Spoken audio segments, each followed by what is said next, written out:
আসসালামু আলাইকুম, সবাই কেমন আছেন? কুকিং অ্যান্ড হবি চ্যানেলে সবাইকে স্বাগতম। তো আজকে আমি পাউরুটি তৈরি করেছি আটা দিয়ে গ্যাসের চুলায়। খুব সহজে তৈরি করা যায় এই পাউরুটি, তাও আবার আটা দিয়ে এবং গ্যাসের চুলায়। খুব সফট হয়েছে পাউরুটিটা, আপনারা ভিডিও দেখলেই বুঝতে পারবেন পাউরুটিটা কতটা পারফেক্ট হয়েছে। তো চলুন দেখি কিভাবে তৈরি করেছি। প্রথমে আমি একটি মিক্সিং বলে মেজারমেন্ট কাপে 1 কাপ পরিমাণ কুসুম গরম পানি নিয়েছি। কুসুম গরম থেকে একটু ঠান্ডা, বেশি গরম নেওয়া যাবে না। এর মধ্যে আমি দিয়ে দিয়েছি 1 চামচ পরিমাণ ইস্ট এবং 3 টেবিল চামচ পরিমাণ চিনি। আপনারা বাড়িয়ে কমিয়ে নিতে পারেন চিনির পরিমাণটা। 3 টেবিল চামচ পরিমাণ চিনি দিয়ে আমি এখন একটু নেড়ে চেড়ে ভালো করে নেড়ে মিক্স করে নেব। এরপর সামান্য পরিমাণ লবণ দিয়ে দেব। লবণ দিয়ে আমি ঢাকনা দিয়ে রেখে দেব 7 থেকে 8 মিনিটের জন্য, ইস্টটা অ্যাক্টিভ হওয়ার জন্য। এই যে 7 থেকে 8 মিনিটের পর ঢাকনা তুলে দেখেছি ইস্টটা আমার পুরোপুরি অ্যাক্টিভ হয়ে গেছে। এখন এর মধ্যে আমি সবগুলো উপকরণ দিয়ে দেব।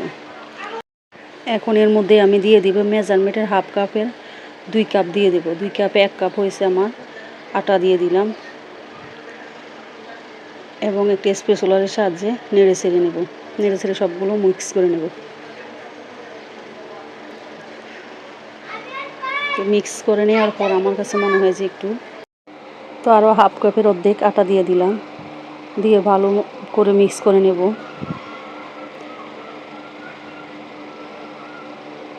তো এভাবে ঘুরিয়ে ঘুরিয়ে মিক্স করে নেওয়ার পর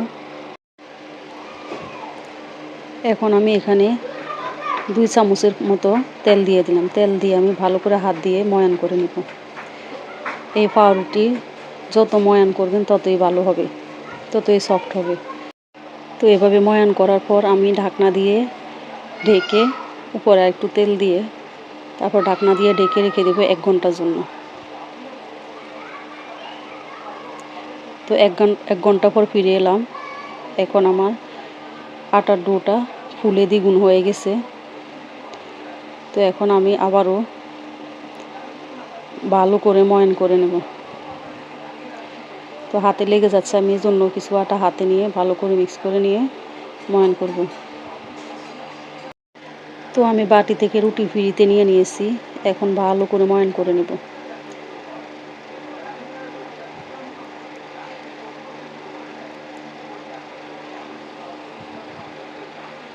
তো এভাবে 7 থেকে 8 মিনিট ধরে ময়ান করতে হবে। ময়ান করা হয়ে গেলে আমি এখন এটাকে ভালো করে কুল করে নেব। তো আমি একটা লম্বা কেকের মোলে রুটিটা ব্রেক করবে, এজন্য আমি লম্বা করে শেপ দেব। তো আপনারা চাইলে বাটিতে যে কোনো কিছুর মধ্যে দিতে পারেন। তো লম্বা করে শেপ দিয়ে আমি আগে থেকে একটা কেকের মোলে তেল ব্রাশ করে নিয়েছি এবং ওটার মধ্যে দিয়ে দেব।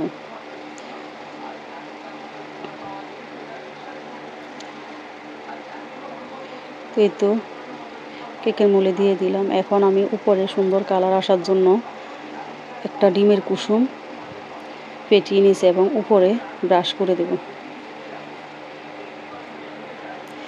এভাবে ডিমের কুসুম ব্রাশ করে দিলে উপরের কালারটা সুন্দর আসে। এবং চুলায় আগে থেকে আমি একটা পাতিল বসিয়ে হাই হিট করে রেখেছি 7 থেকে 8 মিনিটের জন্য এবং কিছু লেখার কাগজ দিয়ে এর মধ্যে একটি স্ট্যান্ড বসিয়ে তার মধ্যে মোলটা দিয়ে দেব। আমি এখানে আবার ছুরি দিয়ে দাগ কেটে দিয়েছি, আপনারা চাইলে করতে পারেন, এটা অপশনাল। এবং ঢাকনা দিয়ে ঢেকে আধা ঘন্টার জন্য বেক করে নেব। এই তো আধা ঘন্টা পরে আমার রুটিটা প্রায় কমপ্লিট। তো দেখুন সুন্দর কালার এসেছে। তো এখন আমি রুটিটা নামিয়ে নিয়েছি, এখন দেখুন কতটা সফট হয়েছে। তো এভাবে আপনারাও তৈরি করতে পারেন আটা দিয়ে পাউরুটি।